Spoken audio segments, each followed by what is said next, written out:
السلام عليكم ورحمة الله وبركاته. الحمد لله الذي نحمده ونستعينه ونؤمن به ونتوكل عليه ونعوذ بالله من شرور أنفسنا ومن سيئات أعمالنا من يهده الله فلا مضل له ومن يضلل فلا هادي له. اللهم صل على محمد وعلى آل محمد كما صليت على إبراهيم وعلى آل إبراهيم وبارك على محمد وعلى آل محمد كما باركت على إبراهيم وعلى آل إبراهيم إنك حميد مجيد. يا أيها الناس اتقوا الله عباد الله. ബഹുമാന്യരായ സഹോദരന്മാരെ, അല്ലാഹു സുബ്ഹാനഹു തആലയുടെ നിയമനിർദ്ദേശങ്ങൾ സൂക്ഷിക്കണമെന്ന് ആദ്യമായി ഓർമ്മപ്പെടുത്തുകയാണ്. ആദരണീയമായ ബഹുമാനപ്പെട്ട ഒരു മാസത്തെ വരവേൽക്കാൻ വേണ്ടി ഒരുങ്ങി നിൽക്കുകയാണ് നാം ഈ സന്ദർഭം.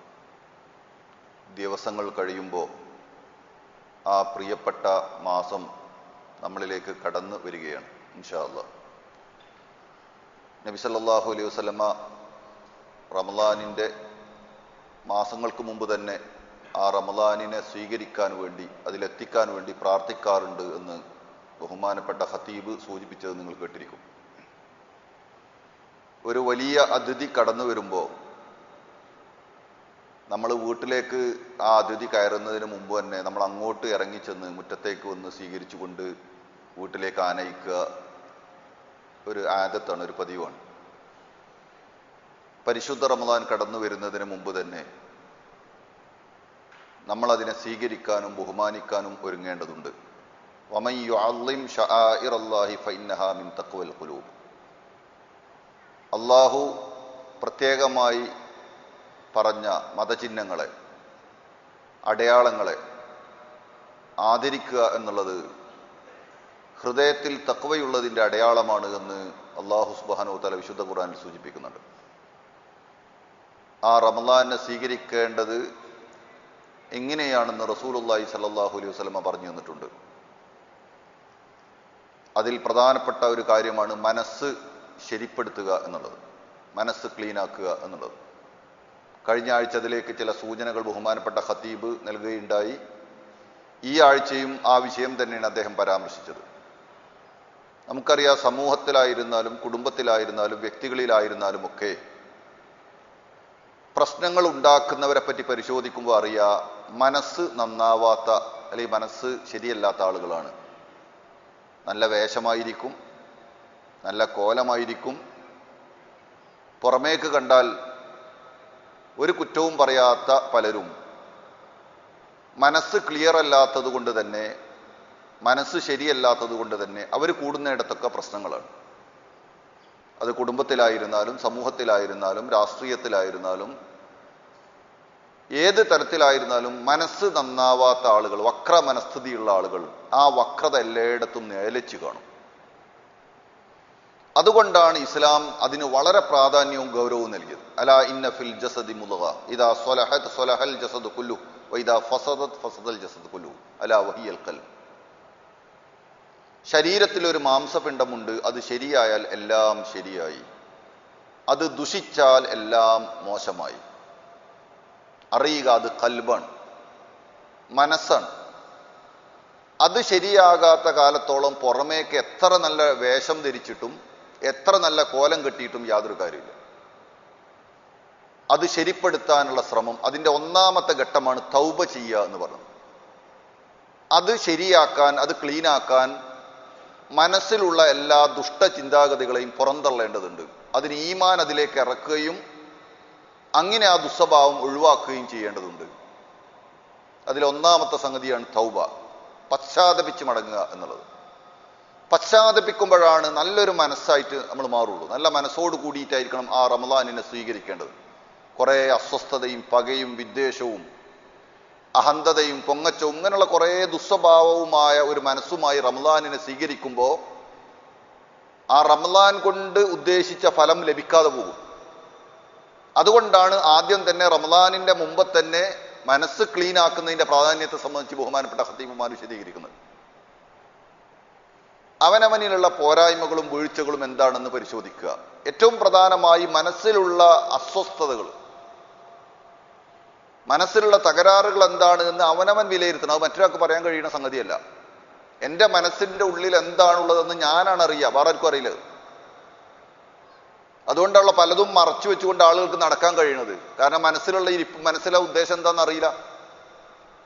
അപ്പൊ അതുകൊണ്ട് അവനവന്റെ മനസ്സിന്റെ അവസ്ഥ ആലോചിക്കുകയും എന്താണ് എന്നിലുള്ള പോരായ്മ എന്ന് ആലോചിക്കുകയും ചെയ്യുക. എനിക്ക് മറ്റവനോട് വെറുപ്പുണ്ടോ, എനിക്ക് മറ്റവനോട് അകൽച്ചയുണ്ടോ, എനിക്ക് മറ്റവനായിട്ട് വല്ല പ്രശ്നങ്ങളുണ്ടോ എന്നുള്ള അവനവൻ ചിന്തിക്കേണ്ട വിഷയമാണ്. അല്ലെ എൻ്റെ കുടുംബത്തിൽ ഞാനൊരു പ്രശ്നക്കാരനാണോ, എൻ്റെ കൂട്ടത്തിൽ ഞാനൊരു പ്രശ്നക്കാരനാണോ? അങ്ങനെയാണെങ്കിൽ എന്തുകൊണ്ടാണ് എനിക്ക് അങ്ങനെ പ്രശ്നം ഉണ്ടാകുന്നത്, എന്തുകൊണ്ടാണ് എനിക്ക് അങ്ങനെ ഒരു നെഗറ്റീവ് അവസ്ഥ ഉണ്ടാവുന്നത് എന്ന് സ്വന്തം ആലോചിക്കുമ്പോൾ മനസ്സിലാവും.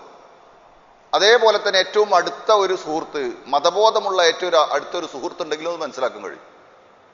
മതബോധമുള്ള ഒരു അടുത്ത സുഹൃത്തുണ്ടായാൽ അയാൾ ഉപദേശിക്കും, ഇന്ന തകരാറുണ്ട്. അല്ലെ അയാളോട് നമുക്ക് ചോദിക്കാം, അല്ല എൻ്റെ അടുത്ത് വല്ല തകരാറും കൊണ്ട് എൻ്റെ സ്വഭാവത്തിലോ എൻ്റെ പെരുമാറ്റത്തിലോ എൻ്റെ ഇടപഴകലിലോ എന്തെങ്കിലും ഒരു പ്രശ്നം ഉണ്ടായി തോന്നുന്നുണ്ടോ, നിനക്ക് തോന്നുന്നുണ്ടോ നമുക്ക് ചോദിക്കാൻ പറ്റും. ഏറ്റവും അടുത്തൊരു ഫ്രണ്ട് ആണെങ്കിൽ, അയാൾ ദീനീ ബോധമുള്ളവനാണെങ്കിൽ അയാൾ നമ്മൾ പറയുന്നതിനൊക്കെ ശരിയിടുന്ന ആളാവൂല, നമ്മൾ പറഞ്ഞൊക്കെ മൂളിക്കേൾക്കുന്ന ആളാവില്ല. നമ്മളെ ഉറ്റ സ്നേഹിതൻ അള്ളാനെ പേടിയുള്ളവനാണെങ്കിൽ അവൻ നമ്മളോട് പറയും, ഇത് ശരിയല്ല, നിന്റെ ഈ പോക്ക് ശരിയല്ല, നിന്റെ ഈ സംസാരം ശരിയല്ല. അത് ആക്സെപ്റ്റ് ചെയ്യാനുള്ള ഒരു മനസ്സ് നമുക്ക് ആദ്യം ഉണ്ടാവണം. ഇല്ലാതെ പോകണം. എന്തുകൊണ്ടെന്ന് വെച്ചാൽ ഈ കിബറും അതുപോലെ തന്നെ അഹന്തതയും പൊങ്ങച്ചൊക്കെ, അവനാരാ എന്നെ ഉപദേശിക്കാൻ, അവനാരാ എന്നോട് പറയാൻ, ഇങ്ങനെ തോന്നലുണ്ടാവുമ്പോഴാണ് ഈ പ്രശ്നം ഉണ്ടാവുന്നത്. അതുകൊണ്ടാണ് ഞാൻ പറഞ്ഞത്, ഒരു തകരാറുണ്ടോ ഇല്ലേ എന്നുള്ള സ്വയം വിലയിരുത്തണമെന്ന് പറയാനുള്ള കാരണം അതാണ്. എന്നിട്ട് ആ തകരാറ് ആളുകളുമായിട്ടുള്ള പ്രശ്നങ്ങൾ ഉണ്ടാക്കുന്നതാണെങ്കിൽ ആളുകൾ പറഞ്ഞു തീർക്കേണ്ട വിഷയങ്ങൾ. ബഹുമാനപ്പെട്ട ഖത്തീബ് സൂചിപ്പിച്ച് നിങ്ങൾ ശ്രദ്ധിച്ചിട്ടുണ്ടാവും, ഷഅബാനിൽ അള്ളാഹുലേക്ക് അമലുകൾ ഉയർത്തപ്പെടുമ്പോൾ ചില ആളുകളുടെ അമലുകൾ അള്ളാഹു സ്വീകരിക്കൂല. 2 ടൈപ്പ് ആളുകളെ പറ്റിയാണ് പറഞ്ഞത്. 2 ടൈപ്പ് ആളുകളുടെ അമലുകൾ അള്ളാഹു അവിടെ കൊണ്ടുവരേണ്ട, അവിടെ നിൽക്കാൻ പറയും. ഒന്ന് ഒരു മുശ്രിക്കാണ്, ഷിർക്ക് ചെയ്ത ഒരാളുടെ അമല്. മുസ്ലിങ്ങളെ കൂട്ടത്തിൽ തന്നെ ഷിർക്ക് ചെയ്യുന്ന ആളുകളുണ്ട്. ഷിർക്ക് ചെയ്യുന്ന ആളുകളുടെ അമലുകൾ അങ്ങോട്ട് അള്ളാഹുലേക്ക് ഉയർത്തപ്പെടുമ്പോൾ അള്ളാഹു സ്വീകരിക്കൂല, അവിടെ നിർത്താൻ പറയും, ഇങ്ങോട്ട് കൊണ്ടുവരണ്ടെന്ന് പറയും. അതുണ്ടോ? എന്തുകൊണ്ടാ? വമാ യുഅ്മിനു അക്സറുഹും ബില്ലാഹി ഇല്ലാ ഹും മുശ്രികൂൻ. വിശുദ്ധ ഖുർആൻ പറഞ്ഞു, അവരെ കൂട്ടത്തിൽ അധികം ആളുകളും ഷിർക്ക് ചെയ്തുകൊണ്ടാണ് അള്ളാഹുവിൽ വിശ്വസിക്കുന്നത്. അപ്പൊ വിശ്വാസികളിൽ തന്നെ ഷിർക്ക് ഉണ്ടാവും എന്നാണ് പറഞ്ഞതിന്റെ സൂചന. ഇങ്ങനെ ഷിർക്കോട് കൂടി ഒരാൾ അമല് ചെയ്താൽ അള്ളാഹു അത് സ്വീകരിക്കൂല എന്ന് വിശുദ്ധ ഖുർആൻ വളരെ കൃത്യമായിട്ട് പറയുന്നുണ്ട്. രണ്ടാമത്തെ വിഭാഗം ആളുകളെ പറ്റി പറഞ്ഞത് ഷഹന ഉണ്ട് എന്നാണ്. ഷഹന, പരസ്പര വിദ്വേഷമുണ്ട്. ഒരാളും വേറൊരാളും തമ്മിൽ വിദ്വേഷത്തിലാണ്, അകൽച്ചയിലാണ്, ശത്രുതയിലാണെങ്കിൽ അയാളുടെ അമലും ഇങ്ങോട്ട് കൊണ്ടുവരണ്ടെന്ന് പറയും. അവർ തമ്മിൽ കോംപ്രമൈസ് ആയിട്ട് കൊണ്ട് വന്നാൽ മതി എന്ന് അള്ളാഹു പറയുന്നതാണ്. അതാണ് ഞാൻ സൂചിപ്പിച്ചത്, ഈ സമയം മനസ്സ് ക്ലീൻ ആക്കേണ്ട ഒരു സമയമാണ്. അപ്പോൾ ഒരാളുടെ ഇടയിൽ പ്രശ്നമുണ്ടെങ്കിൽ, 2 ആളുകളുടെ ഇടയിൽ പ്രശ്നങ്ങളുണ്ടെങ്കിൽ, കുടുംബത്തിൽ ഒരാൾ പ്രശ്നക്കാരനാണെങ്കിൽ അയാളത് മനസ്സിലാക്കിയിട്ട് അയാൾ തിരുത്താനുള്ള ശ്രമം നടത്തണം. അതിന് വിനയം വേണം. വളരെ പ്രധാനപ്പെട്ട ഒരു സംഗതിയാണ് വിനയം. അഹന്തയുള്ളവന്, അഹങ്കാരമുള്ളവന് ഇത് ഉണ്ടാവില്ല. ചിലപ്പോൾ അങ്ങോട്ട് ചെല്ലേണ്ടി വരും, അങ്ങോട്ട് കടന്നു ചെന്നിട്ട് അയാളോട് പറയേണ്ടി വരും, അയാളെ വീട്ടിലേക്ക് ചെല്ലേണ്ടി വരും. എന്നിട്ട് എൻ്റെ ഇങ്ങനെ തെറ്റുപറ്റിപ്പോയി, ഞാൻ അങ്ങനെ ഒന്ന് സംസാരിച്ചു പോയി, അത് ശരിയായില്ല, അതുകൊണ്ട് എന്തെങ്കിലും ഉണ്ടെങ്കിൽ എനിക്ക് മാപ്പാക്കി തരണം എന്ന് പറയാനുള്ളൊരു മനസ്സ്. കാരണം എന്താ അറിയോ, ഇതൊന്നും വില പോകാത്തൊരു ദിവസമുണ്ട്. അന്ന് ഒരു പൊരുത്തപ്പെടിക്കലും, അന്ന് ഒരു സങ്കടം പറച്ചിലും ഒന്നും നടക്കൂല.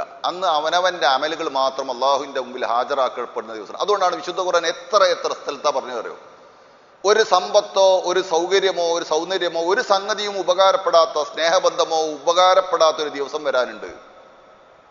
അതിനു മുമ്പ് നിങ്ങൾ ചെയ്യേണ്ടതൊക്കെ ക്ലിയർ ആക്കുക. അന്ന് നിങ്ങൾക്ക് ഒന്നും വിചാരിച്ചാൽ ലോകത്തുള്ള സാധനം മുഴുവനും അള്ളാഹുവിന്റെ മുമ്പിൽ പ്രായശ്ചിത്തമായി പകരമായി കൊടുത്താലും നിങ്ങൾക്ക് നരകത്ത് നിന്ന് രക്ഷപ്പെടാൻ പറ്റൂല. അന്ന് വിനയം കൊണ്ടൊരു കാര്യമില്ല, വിനയം നടത്തേണ്ടത് ഇവിടെയാണ്. അതുകൊണ്ടാണ് പറഞ്ഞത്, അങ്ങനത്തെ ഒരു ദിവസം വരാനുണ്ട്, അതൊന്നും ഉപകാരപ്പെടൂല, അതിനു മുമ്പ് നിങ്ങൾ ക്ലിയർ ആക്കുക എന്ന് പറയും. പോയി പറയാ, കുറച്ച് താവേണ്ടി വരും, കുറച്ച് വിനയം കാണിക്കേണ്ടി വരും. സോറി, എൻ്റെ അങ്ങനെ പറ്റിപ്പോയി, അതുകൊണ്ട് എനിക്ക് മാപ്പാക്കി തരണം, പൊരുത്തപ്പെട്ടു തരണം എന്ന് അയാളോട് പറയുകയും അയാളോട് പ്രാർത്ഥിക്കാൻ പറയുകയും ചെയ്യണം. നബി സല്ലല്ലാഹു അലൈഹി വസല്ലം പറഞ്ഞ ഒരു ഹദീസ് നിങ്ങൾ ശ്രദ്ധിച്ചിട്ടുണ്ടോ, ദബ്ബ ഇലൈക്കും ദാഉൽ ഉമം അല്ലദീന മിൻ ഖബ്ലിക്കും അൽ ഹസദു വൽ ബഗ്ളാ. 2 രോഗങ്ങൾ നിങ്ങൾ വളരെ സൂക്ഷിക്കണം. മുന്നത്തെ സമുദായം നശിപ്പിക്കപ്പെടാനുണ്ടായ കാരണം അതാണ്. 2 രോഗങ്ങൾ അവരിൽ പടർന്നു പിടിച്ചു എന്നുള്ളതാണ് ആ മുമ്പത്തെ സമുദായം നശിപ്പിക്കപ്പെടാനുണ്ടായ കാരണം. അത് രണ്ടും നിങ്ങൾ സൂക്ഷിക്കണം എന്ന് അള്ളാഹുവിന്റെ റസൂൽ ഒരിക്കൽ പറയണം. അൽ ഹസദു വൽ ബഗ്ളാ, ഒന്ന് അസൂയയും മറ്റൊന്ന് വിദ്വേഷവുമാണ്.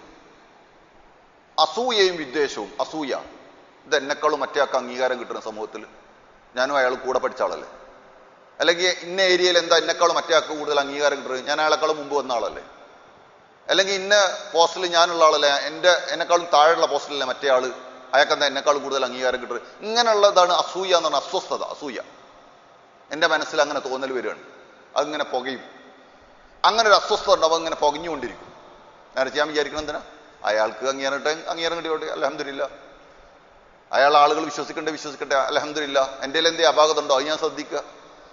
അയാൾക്ക് അംഗീകാരം കിട്ടാതൊക്കെ, അയാൾക്ക് കാശുണ്ടാവാതൊക്കെ, അയാൾക്ക് സമ്പത്ത് സമ്പത്ത് കുറേ എന്തോ ആവട്ടെ, അതിന് ഞാൻ എന്തിനു അസ്വസ്ഥനാവണം?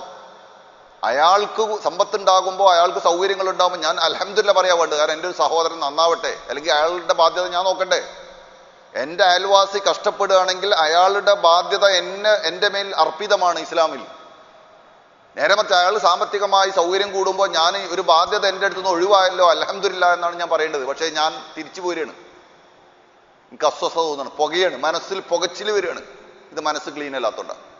അതാണ് അള്ളാഹിന്റെ റസൂൽ പറഞ്ഞത്, അസൂയ മനസ്സിലുണ്ടാകുമ്പോൾ നിങ്ങളെ സൽക്കർമ്മങ്ങൾ അതിങ്ങനെ കാർന്ന് തിന്നുകൊണ്ടിരിക്കും. അൽ ഹസദു യഅ്കുലുൽ ഹസനാത്ത് കമാ യഅ്കുലുൽ ഹതബു അന്നാറ. തീ വിറക് തിന്നുന്നത് പോലെ അസൂയ നിങ്ങളെ സൽക്കർമ്മങ്ങളെ തിന്നുകളയുമെന്ന് അള്ളാഹുവിന്റെ റസൂൽ പറഞ്ഞത് അതാണ്. അതുകൊണ്ടാണ് നിങ്ങൾ അത് വളരെ കരുതിയിരിക്കണമെന്ന് അള്ളാഹിന്റെ റസൂൽ താക്കീത് നൽകിയതും. ഹസദും ബഗ്ളാവും, വിദ്വേഷം അകൽച്ചുണ്ട്. നിങ്ങൾ ജ്യേഷ്ഠനും അനിയനും തമ്മിൽ കുത്തി മരിക്കണം എന്തുകൊണ്ടാ?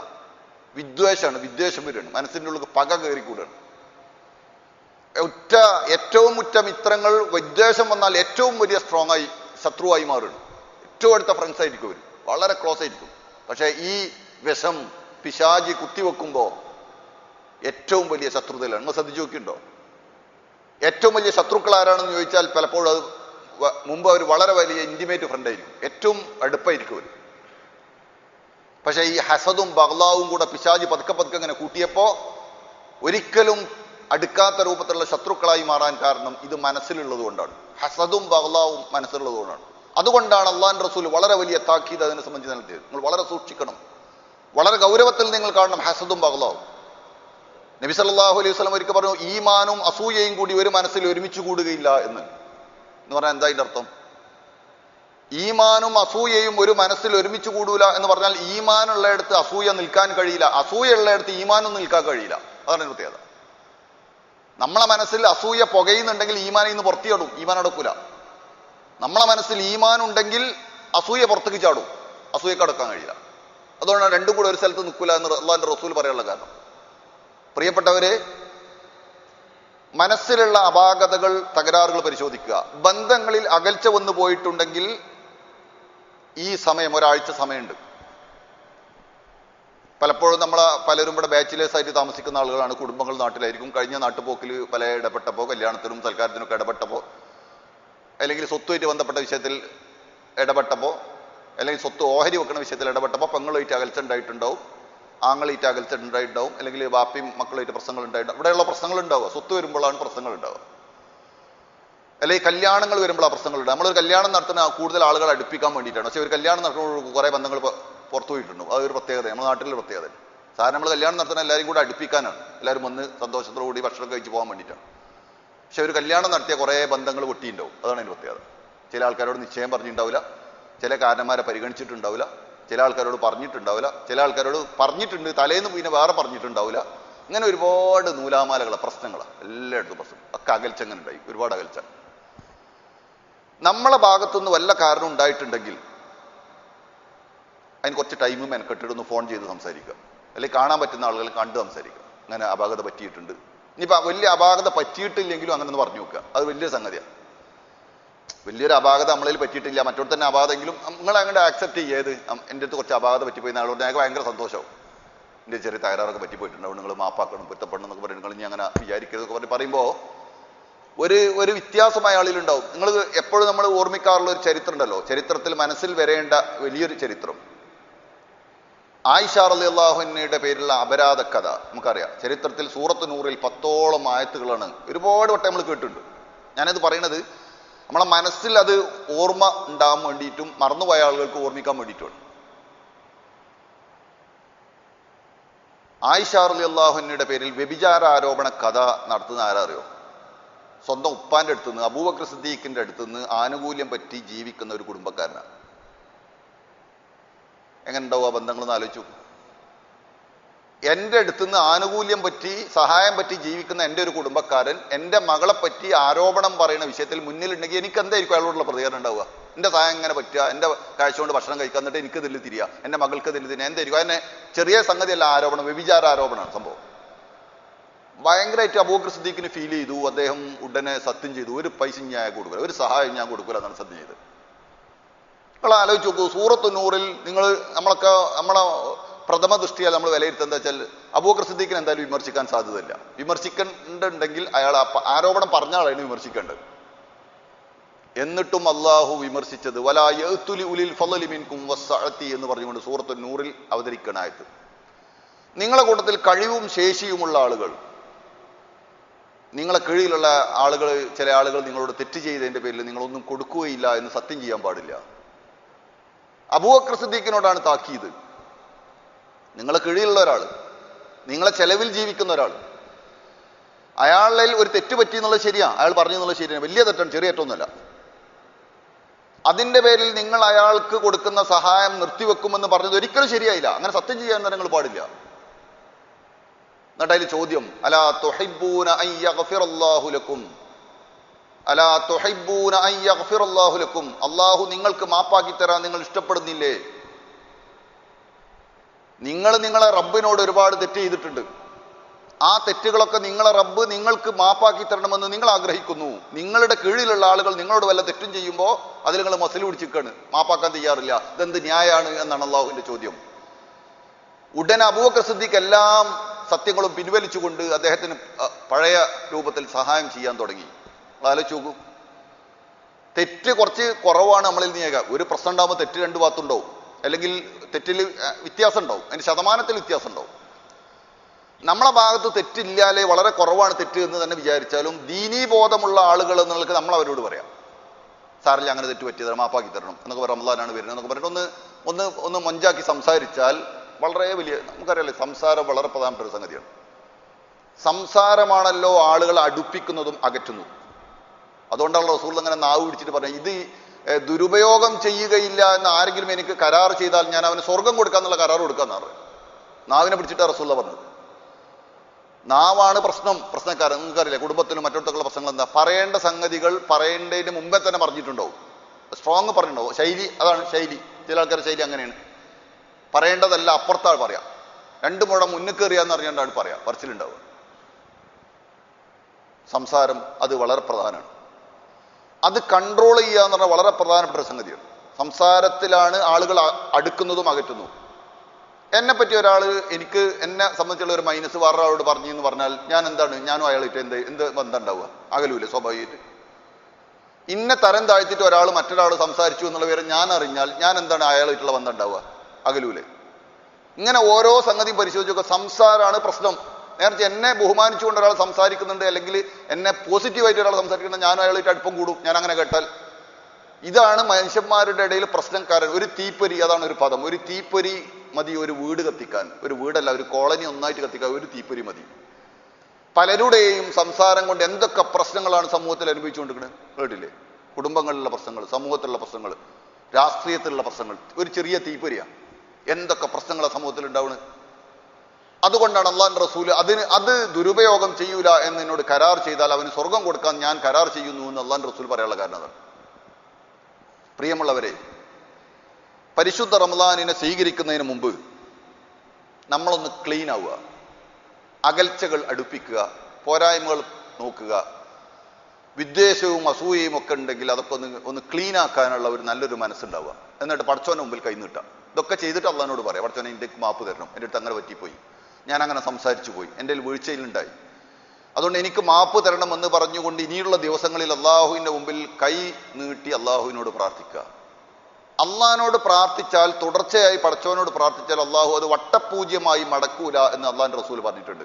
കാരണം ഉത്തരം തരാതെ മടക്കൂല എന്ന്. അത് അള്ളാഹ്ക്ക് തന്നെ ഒരു മടിയുള്ള, ഒരു ലജ്ജുള്ള വിഷയമാണെന്നാണ്. എൻ്റെ അടിമ എന്നോട് ഇങ്ങനെയൊക്കെ ചോദിച്ചിട്ട് ഞാൻ കൊടുക്കാതിരിക്കുക. അള്ളാഹിൻ്റെ ഒരു പ്രസ്റ്റേജ് ഇഷ്യൂ ആയിട്ട് അള്ളാഹു എടുക്കുകയും അതിന് മറുപടി കൊടുക്കുകയും ചെയ്യുമെന്ന് അള്ളാഹുവിൻ്റെ റസൂൽ പറഞ്ഞിട്ടുണ്ട്.